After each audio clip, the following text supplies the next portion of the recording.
Hai teman-teman, ada pertanyaan dari akun Handoko. Kami belum dapat infonya, katanya KUR berhenti 1 tahun. Mana yang benar ya? Oke, mungkin sebagian dari teman-teman, termasuk Kak Handoko, sempat mendengar kabar simpang siur, ada yang bilang KUR sudah dihentikan. Ada yang bilang syaratnya makin diperketat.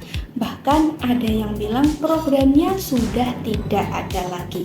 Nah, saya akan luruskan semuanya dengan fakta yang jelas teman-teman. KUR 2026 masih ada.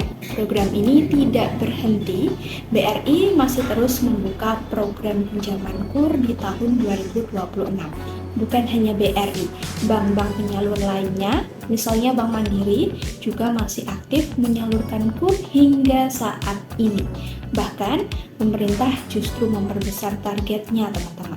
Di tahun 2026, pemerintah menetapkan target penyaluran KUR sebanyak 295 triliun untuk mendukung pelaku UMKM. Lalu, apa yang berubah di tahun 2026 ini? Jawabannya dan perubahannya justru menguntungkan Anda para pelaku UMKM. Yang pertama, soal bunga.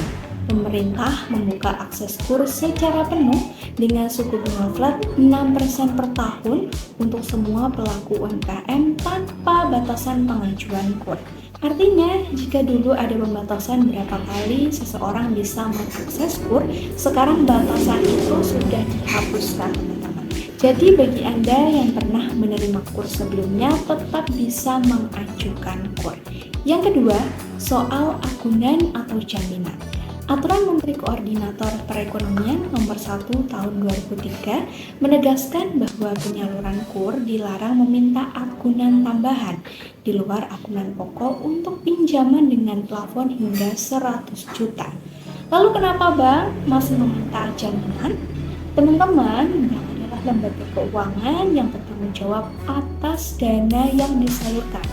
Nah, ketika banyak debitur KUR yang menunggak atau lalai dalam membayar angsuran, bank menghadapi tekanan besar kredit bermasalah. Nah, ini berdampak pada keuangan bank itu sendiri. Oleh karenanya, petugas bank di lapangan tetap meminta agunan meskipun aturan melarangnya. Aturan tanpa agunan untuk memudahkan pelaku UMKM yang belum punya aset, apalagi yang baru memulai usaha. Tapi, jika budaya membayar angsuran tidak dijaga, bank akan terus mencari cara untuk melindungi diri meskipun itu melanggar aturan.